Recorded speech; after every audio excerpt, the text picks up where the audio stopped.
This is my second lecture of the series on the holy trinity of vector calculus, Grad, Div and Curl. In the previous lecture, we had met the gradient, Grad for short, which is a way of converting a scalar field to a vector field, which measures how fast the scalar field is changing at a given point. In that lecture, we had also met the del operator, which acting on a function phi, a scalar field phi, produces grad of phi. And remember, this operator turned out to be, at least in Cartesian coordinates, I del del x plus j del del y plus k del del z. So this is a vector valued operator. In fact, we had met our theme for today, the divergence, also in the last lecture very briefly.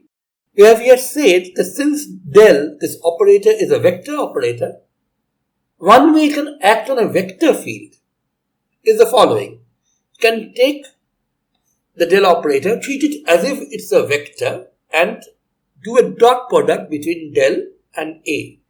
And just like the dot product of two vectors a and b with components ax, ay, az and bx, by, bz turns out to be ax, bx plus ay, by plus az, bz, del dot a turns out to be del del x, which remember is a component, the x component of del, acting on ax. Here it's acting on and not multiplies, but that's the difference. Plus del del y acting on ay plus del del z acting on az. This is the operation that we had named divergence of A and called it div for short. But a natural question that should strike you at this stage is, what does this div at all mean? After all, the gradient had a very definite meaning. It told us how fast the function was changing at a point. In fact, its direction gave us direction towards which we should move to increase phi the fastest, and the magnitude also gave us the fastest rate of increase of the function phi. What exactly is the significance of this divergence of a vector field? Why should we at all care about this? What's so important about it? In today's lecture, we will go behind the scenes a bit, take a look at what divergence really means, and once the actual definition of divergence has been properly understood, we will come back and see why, if we are using Cartesian coordinates, divergence of A turns out to be del x of ax plus del del y of ay plus del del z of az. Or, as we have written in short, del dot A. So rather than being the definition of divergence, this del dot A formula will become a convenient way to write something down. That particular thing will turn out to have a very high degree of mathematical and physical significance. Today's lecture is basically all about that. Now, in order to understand the divergence, we first need to go through a related and very important in its own right physical concept, that of flux. Now, the word flux literally means flow, and as its name suggests, its origin comes from the fact that liquids and other fluids flow, and the flux is essentially related to the rate of flow of these liquids. In physics, we use the word flux in many other different meanings, especially the meaning changes given whichever vector field you're talking about. But for the time being, we will start with its original meaning, the meaning which is associated with the flow of a fluid. Now, the flow of a fluid can be described by what is called a velocity field. At every point on the fluid, I should be able to describe the velocity vector with which the fluid at that location is flowing. Now, this vector field may very well change with time. So the picture that you see on your screens right now with green arrows showing the direction and magnitude of the velocity of the fluid at every, or at least at many points in the fluid's body, is perhaps a snapshot taken at a particular point of time. Now let us take a look at a particular point P inside the liquid, and in order to figure out how much fluid is flowing, we might start by asking the question, how much fluid flows across a point P, perhaps in a unit of time? However, a moment's thought will tell you that that's really not a good question to ask. After all, a point is strictly one-dimensional, and any part of fluid which flows through that will essentially have zero volume. So this is not really a very meaningful question. To make it a more meaningful question, we can think of any arbitrary two-dimensional surface inside the body of the fluid. I've indicated the surface by the letter capital sigma, which is the weak S for surface here. And the question that we can ask is, what is the rate of flow of fluid across the surface sigma? That is, what volume of fluid flows per unit time across this particular surface sigma? To answer this question, let us first do this for a very simple case, and we will approach the actual question here in stages. The simplest case that we can talk about is a situation where you have an uniform flow of fluid. So the velocity vector V is uniform, is the same at all points of the fluid. Of course, I've only drawn the velocity vector arrows at certain points in the fluid and not at all points. But this is supposed to convey the basic idea of how the velocity vector field will look like at all intermediate points as well. And in this case, it's pretty easy to figure out what will happen. At every point inside the fluid, the velocity vector field has the same direction and same magnitude. Not only that, our case is particularly simple because we are considering not only a uniform fluid flow rate, but also a surface which is flat. So this is our surface sigma for this particular problem right now. And the question we are going to ask is, what is the volume of the fluid which crosses this flat surface sigma in a time delta t? And then I'm going to divide by delta t to find the volume of fluid flowing per unit time, which, by the way, is what is called the flux of the fluid. This question is easy enough to answer. All we have to do is realize that the fluid which flows across this surface in time delta t would all be confined to this cylinder of base area sigma and height or length v delta t. That's really not the height.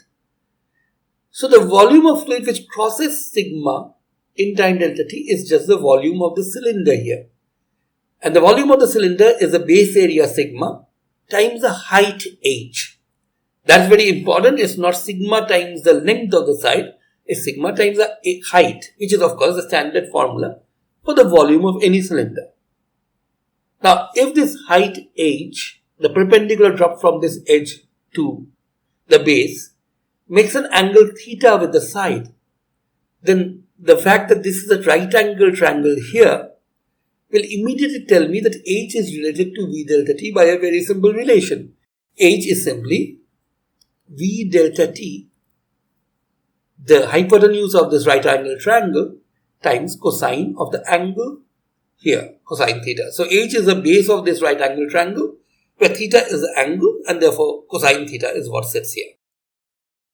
Therefore, the volume of the fluid which flows across sigma in time delta t, sigma times h, is simply sigma times v delta t times cosine theta. And therefore, the volume of fluid flowing across sigma per unit time is what you would get by dividing this by delta t, and that turns out to be sigma times v times cosine theta.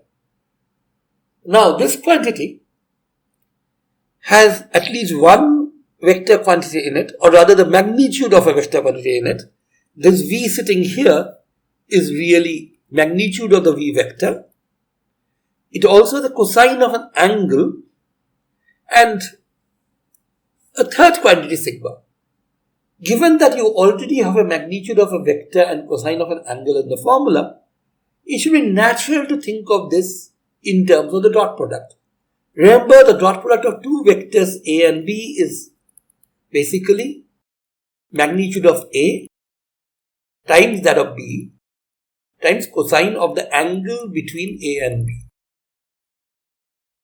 So here also, we would think of this as a potential dot product if you can figure out a vector whose magnitude will be sigma and which makes an angle of theta with the vector v.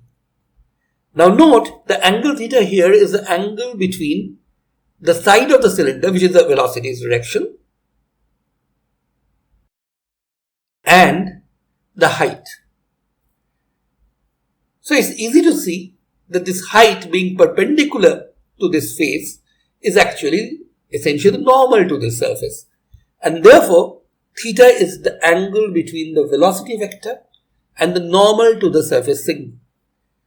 So what we could do to make this formula, which looks like a dot product, into an actual dot product is the following. We would have to define an area vector, sigma vector, whose magnitude is equal to sigma the area and whose direction is what makes an angle theta with velocity v, which is nothing but the direction of the normal to the surface. So once you have defined this area vector to be exactly this, sigma vector has magnitude equal to the area and its direction is towards the normal to the area. Once we have done that, I can simply rewrite the formula for the flux of v vector through sigma, which is the volume of fluid that crosses sigma per unit time, as simply sigma vector dotted with the velocity vector. Of course, v dot sigma and sigma dot v are exactly the same thing. And so the flux of the velocity field or the flow rate of the liquid or the fluid which is flowing here is given by velocity dot sigma. A particularly simple formula. But you must realize that in order to arrive at this simple formula, we had to define this area vector. We did not have a notion of area as a vector before this. We had to define area as a vector in order that this equation becomes something you can express in a very simple form. So very often in elementary textbooks you will see questions like, is area a vector or a scalar? Frankly, questions like these are senseless. Area has a magnitude, and if you are just thinking of the area of a field, you would perhaps be thinking of that as a pure number, of course a number with a dimension of length square. But this direction that we are associating with the area is simply so that our equations can be written down in a neater fashion. So, is area a vector? The answer is, it suits us to call it a vector, or it suits us to define a vector which will play the role of area in this kind of a calculation. So we define it to be a vector. It's not so much that area is a vector, but it is useful for us to think of a vector whose magnitude is equal to the area. However, although this formula is very simple, it does have problems. This will work fine as long as the velocity vector is uniform, also as long as your area sigma is a flat surface so that it has a unique normal. But how would you describe the flux through a surface in a fluid if the surface is not flat and the velocity field is not uniform? Let us now address this question. Now the answer to this question is one that we have encountered several times in physics. We had a simple formula for displacement, which is velocity into time. And the question was, how would we be able to handle this relationship between velocity and displacement if the velocity varied with time? And the answer there was, chop up the time interval into many tiny pieces and add up contributions from each piece simply by assuming that the velocity doesn't get time, so to speak, to change within that small time interval. Well, density, for example, is mass divided by volume. So, if a system has a fixed density, then to figure out its mass, all you have to do is multiply the density by the volume.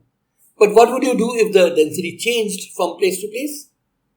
Of course, what you would do is break up the volume into many tiny pieces, so tiny that within each one, the density hardly gets a chance to vary, and then multiply the density at each local point, that is at inside each tiny volume, by that tiny volume, add them all up to get an approximation for the mass, and to get an exact value for the mass, you would have to then take the limit in which the largest piece that you have taken shrinks down to 0.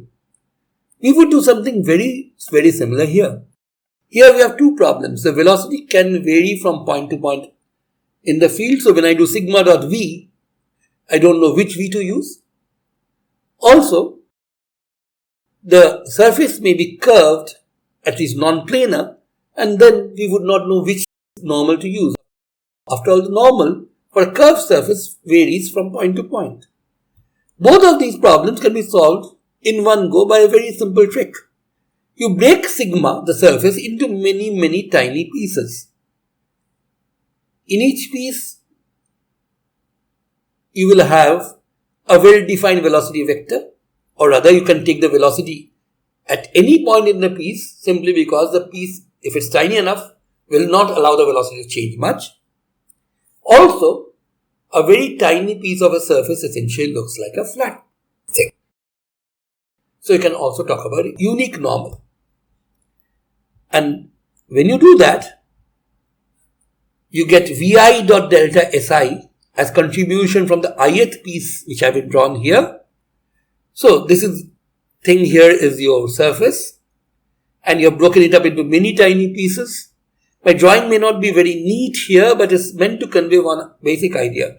These pieces do not have to all be equal in shape or rather nice and uniform.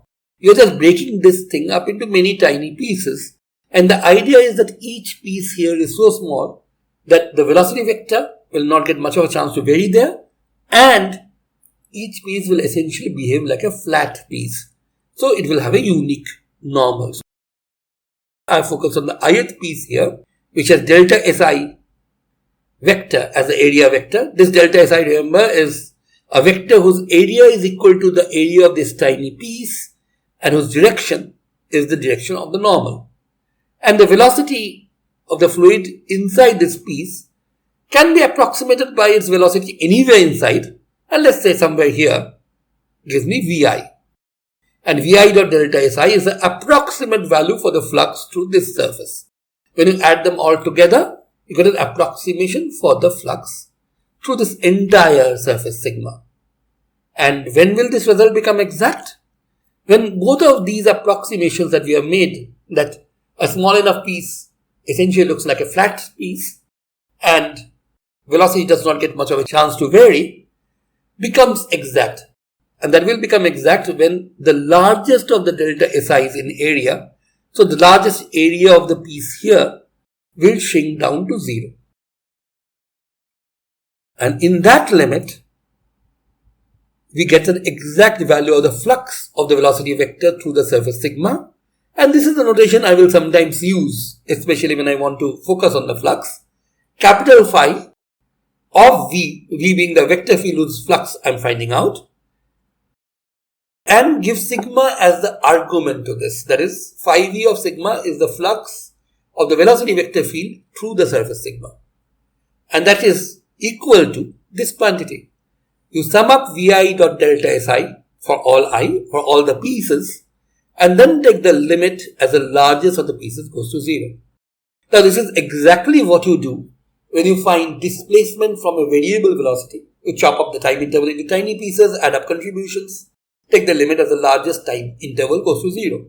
Or to use density to find mass of a region. In each of these situations, you had a simple formula: velocity into time for displacement, or density into volume for mass, or in this case, velocity vector dot sigma vector for flux. And in each case, you could not use that simple formula because the quantities were varying inside.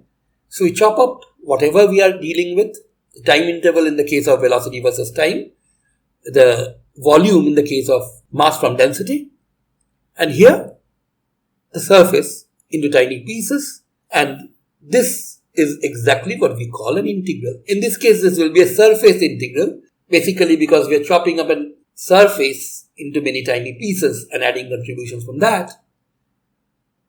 If we were to chop up a path and find out the work a force does along the path by chopping it up into tiny pieces and adding up together, you would get what is called a line integral. And in the case of mass from density, you are breaking up a volume into tiny pieces. That's what you would call a triple integral or a volume integral. Here, flux ultimately works out to be from this expression. Velocity vector dotted with the infinitesimal surface area vector ds, and you have to integrate it over the entire surface sigma. At this point, I must address an issue which I should have perhaps mentioned earlier. Even when we were talking about flux through a flat surface like this, you did have two choices for the normal. You could have chosen the normal to be either in this direction or in its opposite direction, n and n prime, as has been shown in the figure. If your surface is not flat, as in the more general example we are talking about now, you will have to, of course, break up the surface into tiny bits and think of how the normal changes when you move from one tiny bit to another. But you will always have to choose your normal in such a way that it changes smoothly. That is, if you choose one of these normals here for a small patch like this, then the next patch as normal will have to be in roughly the same direction. Of course, the direction will change smoothly as you move along your curved surface, but it will not suddenly jump. So, if you start with this choice of n, you will have to stick to roughly the same direction for neighboring patches. If you start with this one, you will have to choose all of these vectors pointing roughly in this direction. Now, for an open surface, like in all of these examples, you are fully free to choose either of the two possible directions or rather two possible sets of directions as long as you maintain a smoothness in your choice. However, once this sense is chosen, the sign of the flux is tied to it. If you choose your blue vector, then you will get one value of the flux. If you choose n prime, the green vectors, then you will get its negative. So, the flux will have a sign depending on which way you have chosen your unit vector normal to the surface. Now, when it comes to closed surfaces, there is a unique way of choosing the normal to use. After all, it's a very obvious sounding property of a closed surface that a closed surface has a unique inside and a unique outside. It turns out that this obvious sounding property is not so very easy to prove rigorously in mathematics. But we will go by our everyday intuition and we will take it for granted that everybody understands what the inside of a closed surface is and what its outside is. For flux through a closed surface, sigma, something which you denote by a circle on the integration sign, what we always talk about is the net volume of liquid flowing out from the region inside the closed surface sigma per unit time. And what that means is for a closed surface, you will always have to choose the outward normal. This is a unique choice that you can make for closed surfaces. You should realize that for an open surface, there is no distinction like outwards or inward normals, simply because there is no unique outside or unique inside. One more word about the notation.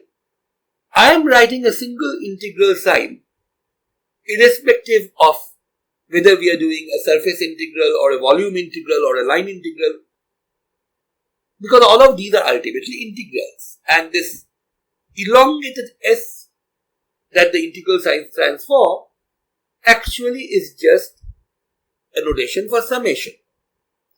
By the way, this is not a distorted version of the English letter S. This is exactly the way in which the English letter S used to be written way back in Newton's time. And when Newton picked up a notation for the integration operation, he actually chose S for sum. Some people prefer using two integral signs for two-dimensional integrals like the surface integral that we are talking about, but I will not really go in for that. I will assume that from the context you will always be able to easily understand whether we are talking about a two-dimensional integral or a three-dimensional integral or a simple one-dimensional integral. Now the notion of the divergence is actually linked rather closely with the flux which flows through a closed surface sigma. This closed surface integral of V dot ds actually tells us about the net strength of all the sources of fluid that are inside this region tau, the region bounded by sigma. We have noted that here by saying that sigma is the boundary of tau. This tau here, this is a notation I have borrowed from more advanced mathematics. It's the boundary operator which gives you the boundary of any given geometrical region. Tau is a three-dimensional volume and sigma is the surface which bounds that volume. Now, if you want the average strength of the sources of the fluid, what you will do is divide this flux of velocity vector v through the surface sigma bounding the volume tau by the volume tau itself. That will give us an average rate. And if you want to figure out exactly what happens at a particular point P, rather than getting the average rate, what we need to do is to make the volume shrink and shrink until the volume shrinks down to just a point. The point P will have to be contained in our volume, but the overall surface area will shrink down to a very tiny surface bounding a very, very tiny volume. And the limit of this ratio of the flux across the tiny surface to the volume enclosed by it, in the limit of this volume going down to 0, gives us what we can call the instantaneous, or rather exactly local value of the rate at which the fluid diverges from a particular point P. Note that this is very similar to what we do when we calculate instantaneous velocity. There, the displacement divided by the time interval gives us a notion about the average rate at which the body is moving. And in order to get an instantaneous rate, we need to shrink the interval of time down to a very, very small interval. In fact, an infinitesimal interval, but containing the particular point of time which we are interested in. A very similar idea is being used here. And this quantity, this particular limiting value, which essentially talks about how fast the fluid is diverging from the point P, is called the divergence of the velocity vector field V at P, and is shortened to div V. Now, so far, we have been talking about the velocity vector field, and there, the flux has a direct interpretation of the volume of fluid which is flowing across a surface. However, we can be a bit more abstract and generalize it to any smooth vector field. As long as you have a smooth vector field, let's say A, its divergence is going to be given by the flux phi of A through the surface sigma, which bounds tau divided by the volume tau in the limit of tau going to 0. Or, in more familiar notation, this quantity phi of A, the flux of A through sigma, can simply be written down as A dot ds's surface integral over this closed surface sigma, the closed surface which bounds the volume tau. It is this limit that is going to define the divergence of a vector field for us. At this point, let me address a question that could have struck you at this stage. It is obvious that in order to figure out the strength of a source at a particular point P, we will have to make the surface bounding that point shrink down until it contains within it only the point P. It is also obvious that we cannot use a flux through this very, very tiny surface as a measure of the strength of the source, because this flux will definitely vanish. So we have to divide it by something else which also vanishes in order that we end up with a finite limit. What might be asked at this stage is, exactly why do we know that we have to divide by the volume? Why not say by the surface area? That also vanishes in this limit. But why is it that dividing by volume gives you a finite limit for the ratio? Let me point out that we could have asked a similar question about instantaneous velocity as well.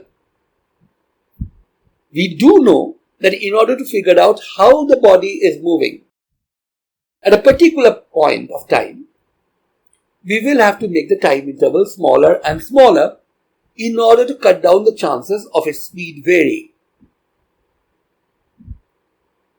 However, we cannot take the displacement in this very infinitesimal time interval as a measure of the velocity simply because that displacement would vanish. There we had a very simple thing to fall back upon. We knew that in the case of uniform velocity, dividing the displacement by the time interval would have given you this uniform velocity. So as we shrink the time interval down to 0, we at least had a guiding principle. You divide the displacement in a very small interval by the time interval, the limit would be a limit of the average velocity in that interval, and that would make sense. Here we are saying something very similar, but we are insisting that the average strength of the sources is defined by dividing the flux by the volume contained within the surface. To see why this definition works, we will have to look at the geometry of this situation a bit. Let us now think of a situation where our volume has already become very small. I have of course drawn a big surface here in order to be able to see what's going on clearly, but let's imagine that this sigma is a very, very tiny closed surface bounding a very tiny region, so that the strength of the sources which are contained here are more or less all the same. Now, you can imagine breaking up this surface sigma into two surfaces by an intersecting plane like this. This surface doesn't have to be a plane, but the plane is simpler to draw. But what this will do is that it will break up our original closed surface sigma into two closed surfaces, sigma 1 and sigma 2. And it's easy to see that the flux of a vector field, any vector field, in particular the velocity field could be used here, across this closed surface sigma is actually the sum of the flux of this vector field A through sigma 1 plus the flux of A through sigma 2. Note that sigma 1 and sigma 2 together actually have more surface area than sigma does. This extra piece is there in both the surfaces.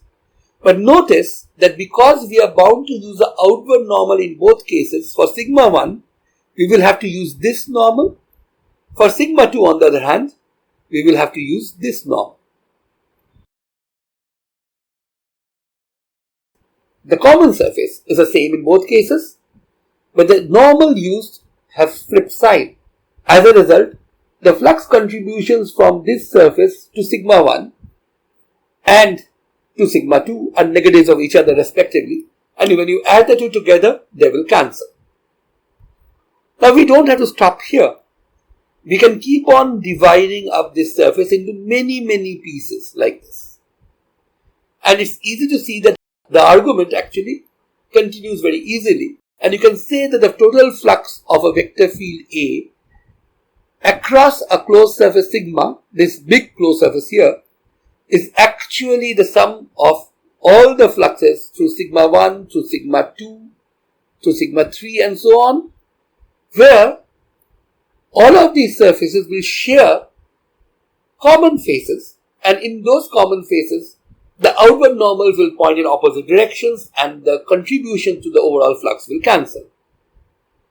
Now notice that we are already assuming that each of these regions are such that the strength of the sources inside them are roughly the same. This is basically the idea that once we go to a small enough region, the strength of the sources don't get a chance to vary too much. So the fluxes across each one of these surfaces will be roughly the same, and because we have n such pieces here, flux across each of the surfaces will vary roughly as 1 by n, which is why as we make the individual pieces smaller and smaller by making n huge, the flux through each individual piece will become vanishingly small.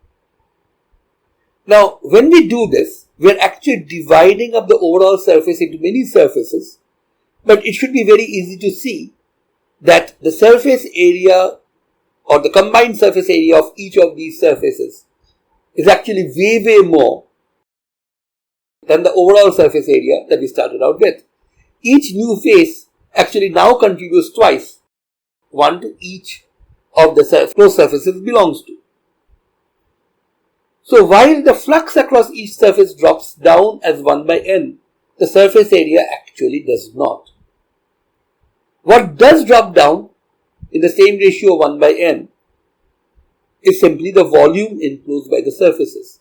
Because the volume enclosed by the overall surface has to be the sum of the individual volumes, and when you divide them into n pieces, roughly equal, they don't even have to be equal. All we can say is that the volume will actually go as inverse of the number of pieces you are breaking this into. Hence, you expect the ratio of these two things, the flux through a surface and the volume enclosed by the surface, both of which go like 1 by n in the limit of very large n, to actually give you a finite limit when everything shrinks down to a point. This is the reason why we define the divergence as a limit of the flux through a closed surface divided by the volume enclosed by the closed surface, in the limit of course where the surface shrinks down so that it encloses just 1 point and 1 point only. A moment's thought should also convince you that because we could have put in these faces in any manner that we wanted, the ultimate limit would also be independent of the shape that is taken by the particular surfaces that we use. So in a calculation, we could very often work with the shape that is the simplest one for us. Well, now that we have understood what the divergence really is, another question should come up. We had already met the divergence in the last lecture as a side effect of the nabla operator. As we mentioned at the beginning of this lecture, the divergence was introduced to us first as del dot A. Now that we know that the divergence of A is a ratio, or rather the limit of the ratio of the flux through a surface over the volume enclosed by the surface, how is this connected to this definition del dot A? Well, strictly speaking, del dot A is not the definition of divergence of A. The definition is the limiting concept that we have just talked about. Del dot A just happens to be a convenient way of calculating divergence, especially if we are using Cartesian coordinates. Now, a while ago, we had said that the precise shape of the surface we choose to calculate the flux does not matter. Of course, it has to be closed, and in the end, it has to become infinitesimally small. So here, when we are using Cartesian coordinates, in order to find the divergence of a vector field A at a point P with coordinates x, y, and z, we will choose a closed surface which is the simplest one for us to describe in Cartesian coordinates, namely the surface of a rectangular parallelepiped with a spread in the x direction of delta x in the y direction of delta y and the z direction of delta z. So if the point P has coordinates x, y, z as we said, then this face, which is parallel to the yz plane, is at x minus delta x by 2. So delta x by 2 to the left of P, and this other face, the one which I have marked 2 here, is at an x value of x plus delta x by 2. Of course, y and z also change slightly over this face, but corresponding to every point here, there is another point with the same yz. What is different between the two faces, these two faces in particular, is the value of x on these two faces. Of course, this is just one pair of faces of the cube or rectangular parallelepiped. There are two more pairs of faces. One parallel to the xy plane, where both of them are normal to the z-axis, and another parallel to the xz plane. Both these planes would be normal to the y-axis. For the time being, what we need to do is look at the flux through this entire closed surface, but we will do that step by step. We will first consider the flux through the pair of surfaces marked 1 and 2 here. Each of these surfaces have the x-axis as normal, but because we are bound to use the outward normal, remember that's what we always do for a closed surface, the normal chosen on the face 2, the larger value of x, will be towards the positive x-axis, that is, will be plus I hat, and the normal chosen here will be minus I hat. So the flux through phase 1 is actually the value of the vector A dotted with the normal A dot minus I minus AX times the area delta y delta z of this face. I am of course assuming that this face is so tiny that AX hardly gets a chance to change over this entire region. What about the flux through phase 2? Well, it's very similar. It's the vector A dotted with the normal here, which is I, times the area, which is delta y delta z. Now at first glance, it might seem like these two fluxes will cancel each other out, and something similar would happen with all the pairs of faces that we have, and so the net flux across this rectangular parallelepiped will end up being 0. But remember, we are actually not talking about the flux through this region, but the ratio of the flux to the volume enclosed by this rectangular parallelepiped. So we have to take things a bit more carefully here. Well, the net contribution to the two faces will be this, but they will not cancel, simply because this one is actually evaluated at a larger value of x, and this one with a minus sign is evaluated at a smaller value of x. So this is at x plus delta x by 2, and this is at x minus delta x by 2. Note that delta y by delta z, the area element, is common here, so you can just treat that as an overall factor.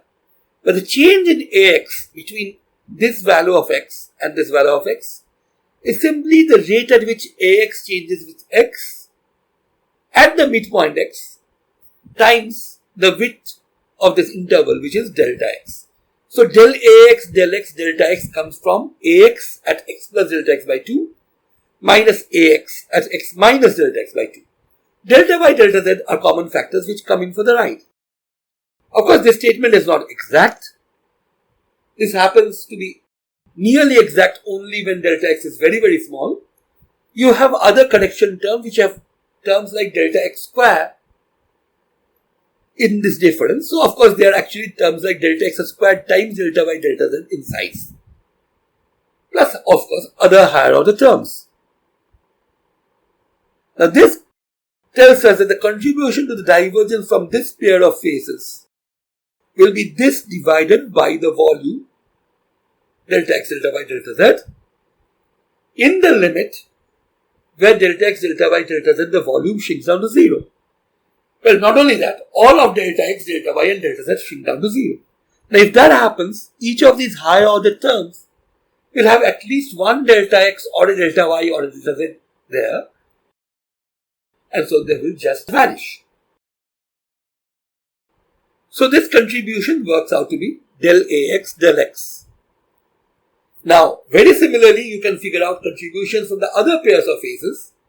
For the pair of faces normal to the y-axis, you have AY into delta X delta Z, but you have that at y plus delta y by 2, and a negative contribution coming from y minus delta y by 2, that in the limit after you divide by delta X delta y delta Z will give you del AY del Y, and similarly, the other pair of faces will give you del AZ del Z.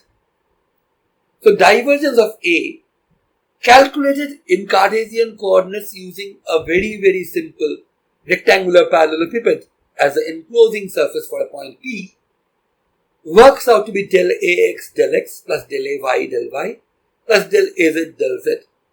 And this leads us to this convenient and rather suggestive formula del dot A. Now this notion of divergence is definitely a bit more abstract than, say, that of the gradient. Especially these new ideas of flux and dividing flux with volume, all of these play an important role here. So it may be a good idea to step back a bit and look at some specific examples. Examples of vector fields which have divergence and vector fields which do not. The first example of a vector field which obviously does not have a divergence, and something which is obvious from the formula del dot A here, is that of a uniform vector field. Of course, in a uniform vector field, AX, AY, AZ, all three components are constants, and therefore their partial derivatives are all 0. So div A is obviously 0. But how do we understand that using our flux by volume idea? The answer is simple. Imagine a simple volume like this. You could of course imagine something more complicated, but a simple volume like this will also do. Here it's easy to see that as much flux goes in here as goes out to the opposite face. So there is no net flux across the surface at all, no matter how small you make the surface. And therefore, in the limit, even after dividing by the volume, you will get a 0, because even for finite volumes, this ratio is 0 throughout. On the other hand, if you have a field which, for example, is strengthening as you go along here, then more flux will flow out to these faces, this face in particular, than will flow in through this one. The other faces are all perpendicular to the direction in which the vector is, so they will have no flux contribution. Once again, it's easier to think in terms of velocity field of a fluid. Here the fluid is flowing exactly as if they are grazing the surface, so they will not cut through the surface and come in. But fluid will come in through this surface and come out through this one, and since the vector becomes larger as you move to the right in this picture, more fluid will leave than will come in. So this is a case of a positive divergence. Fluid is diverging out of this region. The next one will be slightly difficult to draw. You have to imagine that this is a 3D picture. I am just drawing a cross section of it. So all these circular regions that I have drawn by dotted lines are actually spheres. And let's say we are talking about a radial field of uniform magnitude. Then there will be a flux through this inner spherical shell here, which is going into this region between the two shells. On the other hand, there will be an outward flux through the outer surface. If we assume that the field does not change in magnitude, which is of course a very simple assumption to make in this case, what will happen is that there will be a larger flux through the outer surface simply because the surface area is larger. The vectors, remember, are the same in size in both cases.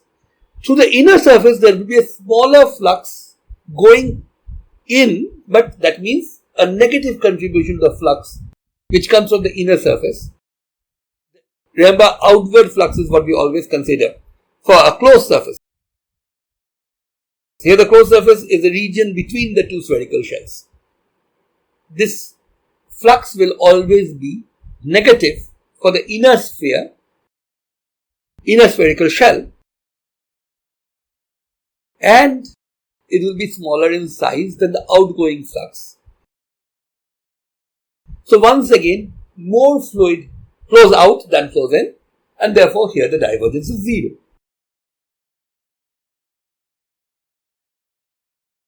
So here, with vectors flowing out from a point, it's easy to understand why the divergence is positive. However, you have to be wary of these common sense kind of notions that you apply in these cases, as our very next example will show. The next example is also one of a field which is radially outwards everywhere. But here we are assuming that the field is inverse square. That is, as you go further and further out from this center, the field dies down as 1 over r square. Here, you are considering two spherical shells once again, and of course the region that we are interested in is a region between the two spherical shells, this region here. And now, note that because the vector becomes smaller as you go out in exactly the same ratio as the area becomes larger, the same flux goes out to the outer surface as comes in through the inner surface. So in this case, the divergence is actually 0. There is no net flux flow through any of these annular regions, no matter how far away you go.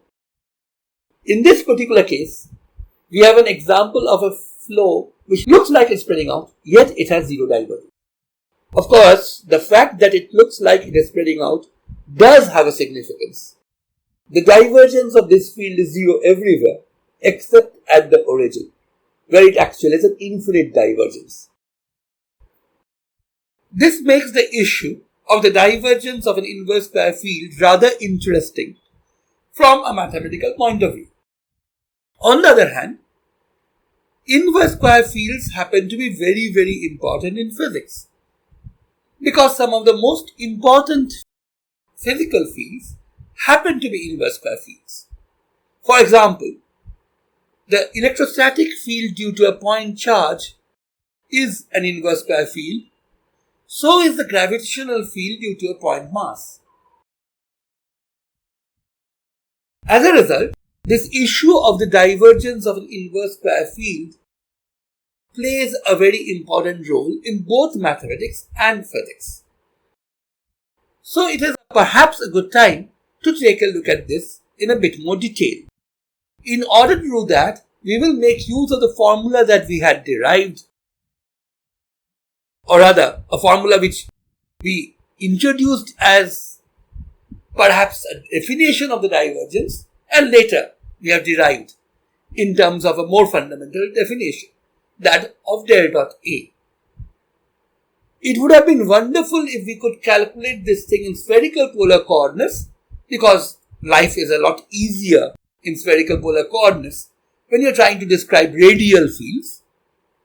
However, we have not derived the formula for divergence in spherical polar coordinates as yet, so we will stick to the Cartesian version of the equation. It will turn out to be slightly more complicated, but not very much more complicated. And basically what you do here is start with the inverse square field, which is k times r hat over r square. R hat, remember, is a unit radial vector. So when you divide that by r square, you get a vector whose length falls off as r square, but which is directed towards the radial direction at all points. Of course, there's an overall factor of k, some dimensional constant, which will take care of the dimensions of the vector field. Now, in order to write this in Cartesian coordinates, it's better if you rewrote the whole thing involving r vector, but that's also easy. R hat being r vector by r, you end up with k r vector by r cube, and now it's simple to write down this expression in Cartesian coordinates. The numerator here is of course r vector, and the denominator is x square plus y square plus z square, that is r squared raised to the power 3 by 2. So ax, the x component of this vector, is simply k times x by x square plus y square plus z square to the power 3 by 2. We will differentiate this partially with respect to x to get one contribution to divergence of A.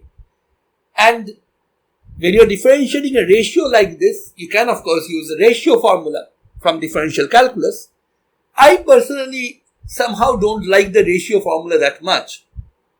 I always prefer to think of this as a product. So it's k times x square plus y square plus z square to the power minus 3 by 2 for me.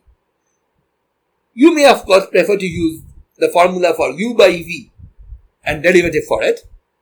Feel free to do that and work it out that way, if that is what you prefer. I'm going to calculate the derivative del x just by treating this like a product, which it is. And so you get k times 1, the derivative of x, times the rest of the factor, plus k times x times derivative of this, which is of course minus 3 by 2, times x square plus y square plus z square to the power minus 5 by 2, with an extra factor of 2x thrown in according to the chain rule of differentiation. So combining the terms and taking x square plus y square plus z square to the power minus 5 by 2 times k common, we find that del x turns out to be this factor times an x square plus y square plus z square, which comes from this, minus a 3x square, which comes by combining the minus 3 by 2 with the 2x and the xa. I could of course simplify this a bit further, but frankly I don't need to do that in order to calculate the divergence. It's easy to see that the other two terms, del ay del y and del az del z, will be very, very similar, except that instead of 3x square here, they will have 3y square and 3z square respectively. And when you add all of these up, you'll get 3 times x square plus y square plus z square from this, which comes in each of these partial derivatives.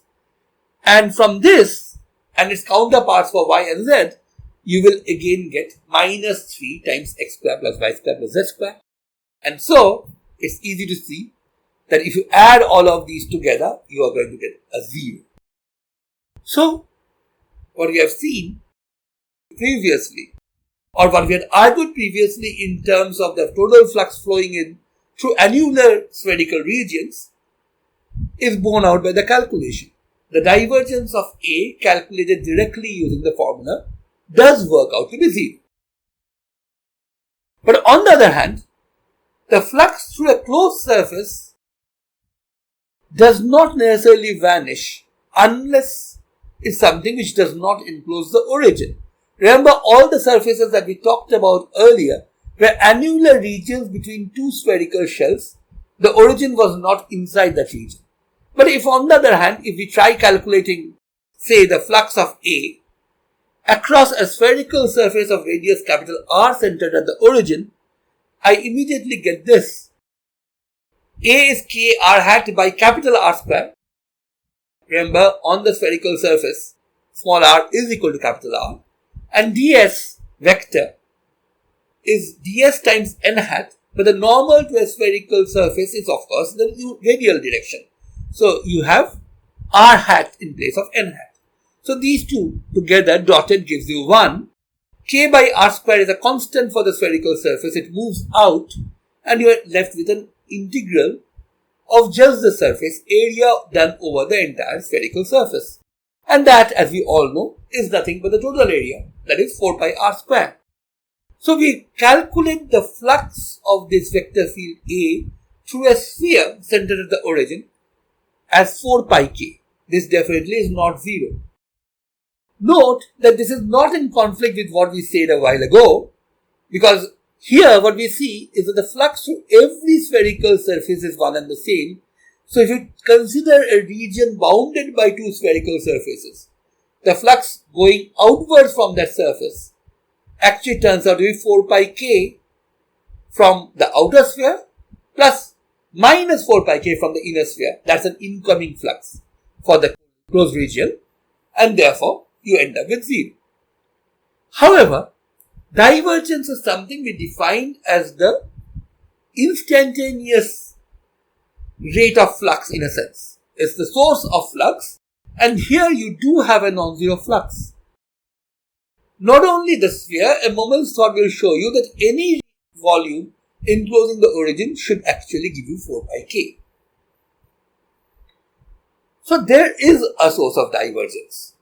And basically, we seem to have a conflict here between the fact that the divergence calculated works out to be 0, whereas you do have a flux for a closed surface which encloses the origin. Indeed, as you make the sphere's radius r shrink to 0, the volume enclosed vanishes, but the flux stays finite at 4 pi k. Since the divergence at the origin would be defined to be the flux across a surface enclosing the origin divided by the volume enclosed by the surface in the limit in which this volume shrinks to 0, here we will end up with an infinitely large divergence at r equal to 0. Now this should not come as a surprise, because if you go back, you would notice that the vector field A itself diverges at the origin, and in the calculation del Ax del x, which yielded as this, we have a 0 in the numerator at the origin, but we also have a stronger 0, something which goes like x to the 5 in the denominator. So del Ax del x would diverge at the origin. The sum of the three could very well diverge. That's not a conflict. But in order to see what's actually happening here, it would be useful to look at this in a bit more detail. And for that, what we will do is we will actually take a more careful approach by avoiding this infinitely large field at the origin. Now, how do we do that? What we do is change our vector field from the proper inverse square field, which of course diverges when x, y and z are all 0, to something which does not really diverge. It's something very similar, k xi plus yj plus zk divided by x square plus y square plus z square plus epsilon square to the power 3 by 2. This epsilon is an additional length that I put in by hand here. And of course, this will go back to our inverse square field in the limit epsilon goes to 0. So what I am doing here is something which in more advanced branches of physics is called regularization. I have a calculation which will diverge, and I am trying to make it finite by changing it somewhat. And once I have a finite entity, I am going to do mathematical manipulations using that.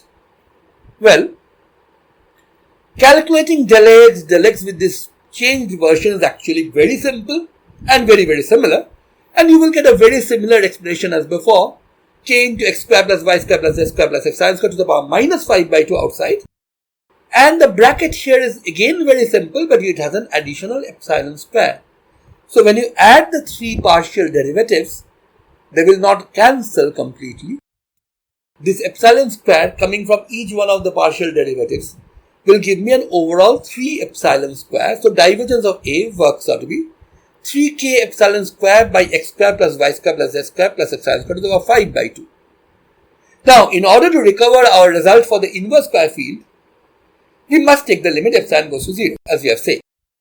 Now, if you take this limit, it's easy to see that if you are away from the origin, that is x, y, z are not 0, then the epsilon going to 0 limit clearly vanishes because of the epsilon square factor in the numerator. What happens if you are at the origin? Now, at the origin, that is where x, y, z are 0, note that divergence of this modified field A, one where epsilon is not necessarily 0, is given by 3k epsilon square by epsilon to the power 5. These terms having vanished. So, divergence of A at the origin is given by 3k over epsilon cube, and this clearly blows up as epsilon goes to 0. So, what we said earlier about the divergence vanishing everywhere away from the origin and diverging at the origin is actually working out here. Of course, a mathematician might object at this stage by saying that what this shows is that at the origin the limit does not exist. And of course the mathematician would be right. However, we physicists have found out ways of working with this kind of object which diverges at a point and it yet gives a nice overall result. And in fact, it has turned out to be so useful that mathematicians who hated the concept when it first came into the market has actually embraced it and made it into a whole new subject of their own, so-called distribution theory. I'm not going to talk about distribution theory here, but the first concept of this is something which most of you would be familiar with. What we are looking at here is basically the Dirac Delta function as a factor of this divergence. In order to see this a bit more clearly, let's go back to this function divergence of A for the modified inverse square field and integrate this over all space. We are doing this before taking the limit epsilon going to 0, of course. Here, if you integrate divergence of A over volume over all space, it of course is this integral. The integral of dx dy dz times this integrand, where x, y and z run from minus infinity to plus infinity. Now this particular integral is very easy to do if you move over to spherical polar coordinates. And in this particular case, since x, y and z only appear in the combination x square plus y square plus z square, the transition really is very, very easy. All you have to do is worry about what's happening in a spherical shell between r and r plus dr, which of course has volume 4 pi r square dr. And then take this radius of the shell all the way to infinity from 0. So you get 3k epsilon square, which is an overall constant, times an integral from 0 to infinity over r of 4 pi r square dr divided by this quantity, which becomes r square plus epsilon square to the power 5 by 2. So this is the integral that we need to evaluate. And evaluating this is really very, very simple. All you have to do is use the obvious substitution. R equals epsilon tan theta. And when you do that, you get 12 pi k epsilon square outside as before. The limit of course changes from 0 to infinity to 0 to pi by 2. And r square gives you epsilon square tan square theta. dr gives you epsilon sec square theta d theta. And the denominator here gives you epsilon to the 5 sec to the 5 theta. And note that the beautiful thing here is the epsilons all cancel out. There are 5 in the numerator, 5 in the denominator. And we are left with this very simple integral to work out. And this is of course trivial. The integral is 1/3 of sine cube theta. And once you put in the limits, you get 4 pi k. This turns out to be independent of epsilon. Now it's not an accident that this happens to be equal to the flux that we had calculated earlier, but we will talk about this in more detail when we introduce a very important theorem about the divergence and its volume integral called the Gauss divergence theorem, but that will have to wait for the next lecture. To end this lecture, let us focus on divergence of A for this modified field and take a look at what happens when epsilon becomes smaller. As epsilon becomes smaller, the value of divergence of A becomes smaller and smaller because of the epsilon square factor in the numerator at all points away from the origin. While the value at the origin becomes larger and larger. Remember, the value at the origin goes like 1 by epsilon cube. But what is very important is as epsilon is changed and it becomes smaller and smaller, the volume integral of divergence of A stays fixed. So in the limit epsilon goes to 0, divergence of A vanishes for r not equal to 0, diverges for r equal to 0 with a volume integral which is fixed at 4 pi k. And this is exactly what physicists call a Dirac Delta function. A three-dimensional Dirac Delta function is involved here because the integral that you're doing is a volume integral. For a Dirac Delta function which has support only at the origin, the value will be 0 everywhere away from the origin. It will diverge at the origin and the integral over all space will be 1. Here the integral over all space is 4 pi k. Apart from that, everything else works out. So here what we see is that the divergence of this inverse square field, which we recover after you take the limit as epsilon goes to 0, is 4 pi k delta cube r. As we said, mathematicians hated this when physicists started using it because of this infinite value at the origin, but they have now made it into a full-fledged formal theory of distributions, which frankly most physicists don't understand, and we don't need to. We are happy with our Dirac Delta function. Now, as I've already promised, in the next lecture we are going to take a look at Gauss divergence theorem, as well as take a look at what the divergence looks like in other coordinate systems. It would have been nice to cover all of that in today's lecture, but frankly this lecture has already become too long. So till next time then, bye for now.